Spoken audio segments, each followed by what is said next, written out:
With the ongoing revolutionary growth of industries, a constant need to understand everything that there is about scaling organization has become a very essential need.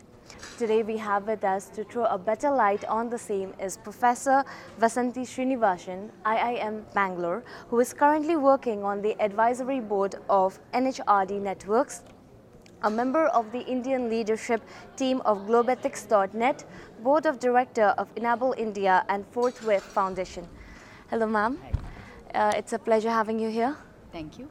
Ma'am, my first question to you is, what are your views towards the future competencies that is yet to arise in the industry, in the market rather? So I think as I was just presenting earlier in the day, we had done a study on what would be the future-ready leadership competencies that would be required as we kind of look at the transformation that's happening in the environment. Four clear competencies that I don't think we are investing enough anywhere came out of that study. The first one is about how much can people sense the future? Exactly. Okay. So each one of us keep getting bombarded with information on how the future is going to be. So how then do I apply my mind and understand what's happening and actually kind of make sure that the organization changes accordingly? So sensing is one important competency for the future. Yes, the second important one is agility. Agility is not speed. It is quick fail. How can I experiment quickly and deliver something? So agility is the second competence.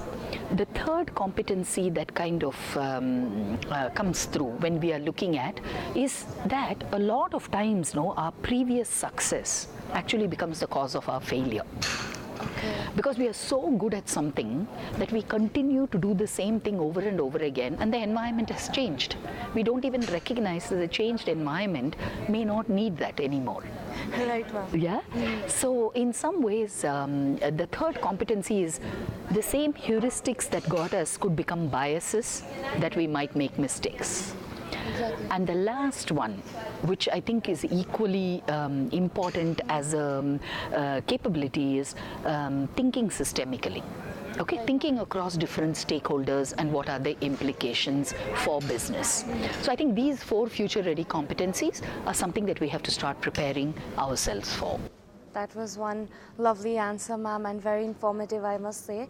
That makes me, think about, I want to ask you the next question, and it is not related to future or anything that is technical, but what was that one thing, that one time that you thought out of the box and, it created something new? Like one experience in your life where you thought out of the box and to create something new. Okay, as IIM Bangalore, we decided to go for the massive open online courses on the edX platform. Yes, ma'am. So I signed up, and the course was on people management. And what I realized as we were doing that course was, through the massive open online courses, how it is possible to impact a whole set of learners who are never going to be able to come to your classroom. Right. So I experimented with several different formats on the MOOCs. Exactly. And it was such a surprise and a pleasure when in 2018 that massive open online course was voted among the top 20 courses on soft skills by Business Insider. Yes. And I think that was very innovative because I'm a classroom teacher. Exactly. Okay, Yeah. so for me to actually be able to deliver online with impact, I think is a very different, is something innovative and out of the box. Yeah, yeah. Thank you so much, ma'am. So today you talked about hard facts, half-truths and damned lies. How would you convey this message to the youth who are on the run to join the industry or the market, who are there to get in the zone? I think the hard fact is that if you want to be an entrepreneur, you may not get support to be one. That's the hard fact. Okay.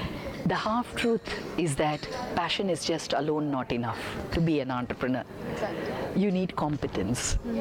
And the damned lie is that, quite honestly, I think anybody in this world can become an entrepreneur. Okay? So the notion that entrepreneurs are special people, I think that's something that we have to re-examine. All right, ma'am. Thank you Okay? so much. Thank you. Thank you.